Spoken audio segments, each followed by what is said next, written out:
Happy Sunday, everybody. I am Anthony. Welcome to my kitchen, my new place.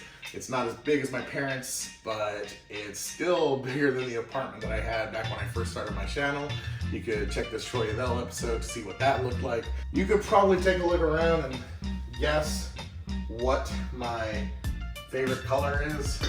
I'm a big fan of blue, Honduran blue. This weekend is Honduran Independence Day weekend. It is the start of Hispanic Heritage Month. My mom's side is Hispanic, Latino, and so my favorite color is blue, like the Honduran flag. There you go. Anyways, today we're discussing heritage. If you are following along in the show, we're on season 1, episode 8, The Legend of Tennessee Moltisanti. Now, most of the show focuses on Chris. However, there's this kind of side plot that involves Dr. Melfi and her ex-husband. And in this scene, her son Jason, who's usually away at college, is home and they're all having dinner as a family together.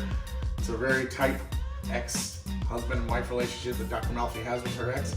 And they get to talking about Italian heritage. Why should I refer him to another doctor? He's my patient. Well, you know you can't treat sociopaths. He's scum and you shouldn't help him with his bedwetting. You have no idea who this man is, and yet you call him scum.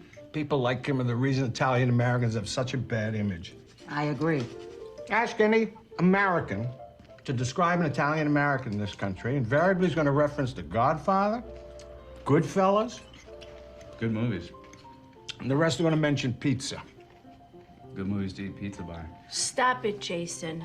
The son makes this really poor taste remark about, Nana, nobody makes ginzo gravy like you.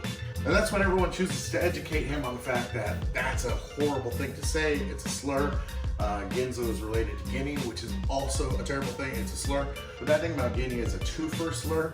There's a bunch of different stories about where that came about, but one I heard, don't write me an angry comment saying, oh, that's not how it happened.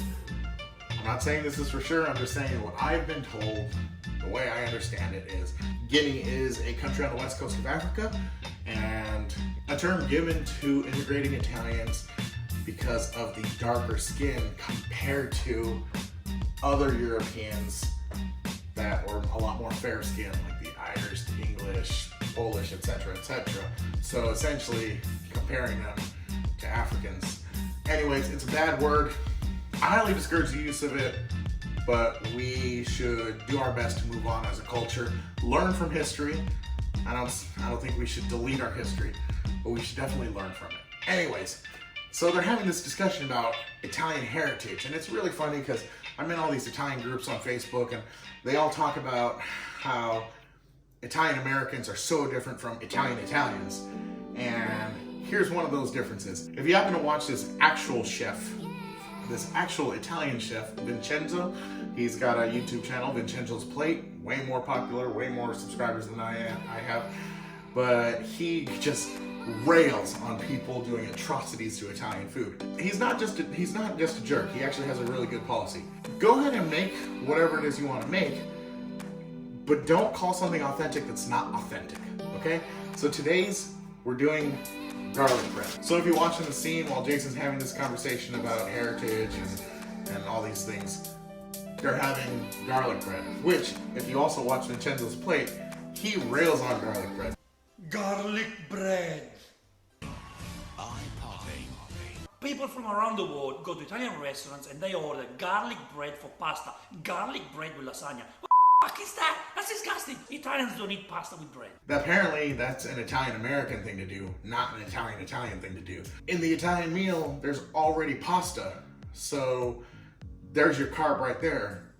He says there's no need for bread because you're already getting your source of carbs.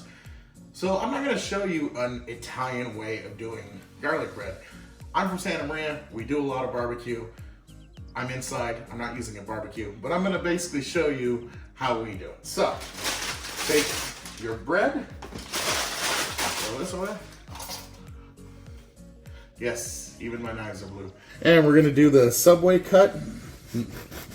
Make sure you don't cut your hand in this process. Kind of the cheater method of doing this is you just go to the store and you buy the one that already has the spread on it, right? Well, I know I'm using an oven, but you can do this on the grill. Go ahead and just throw the bread on the grill in this case in the oven, just open face like this, okay? Go ahead and let it toast first. Oh, what about the butter and garlic? Don't worry, I'm gonna get to that. I have here a tray that's big enough to hold the whole bread and 2 sticks of butter. I'm just gonna put the sticks of butter here on the tray. They have not been in the fridge, so that will expedite this process. My dad's a Santa Maria grill master, and he actually built a tray specifically for this process. But I forgot to grab it from him. So I'm gonna put this on the heat until that melts. This process is easy.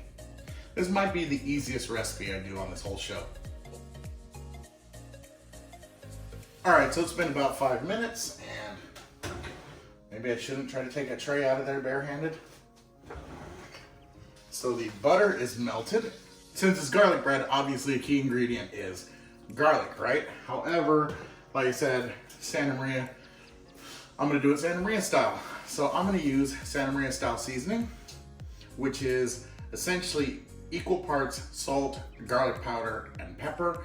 And then to a lesser degree, there's parsley and celery in here. I'm gonna take the seasoning and dump it straight into the butter tray. Okay, you know what? Maybe I will do just a little extra garlic powder since it's garlic bread. I'll just mix it up a little bit. Put this over here on my hot pads. Oh. Ooh. Yeah, I should have used, there we go. It is hot. And just dip it straight into the bread. Make sure it all gets coated. This is why my dad's tray is nice, because it's a lot deeper. I could have used a lot more butter, but it's just me right now. I'm just doing this as a display for you guys. I don't want to use up all that butter. You can, if you want, dip this before you toast it. That would work too. All right, here we go. Throw it on top of the other one. My fingers are all buttery now. Take your bread knife. For those who don't know, this one's the bread knife. This was 5 minutes at 400. There's a nice, good amount of crispy. And there you go. Fully coated piece.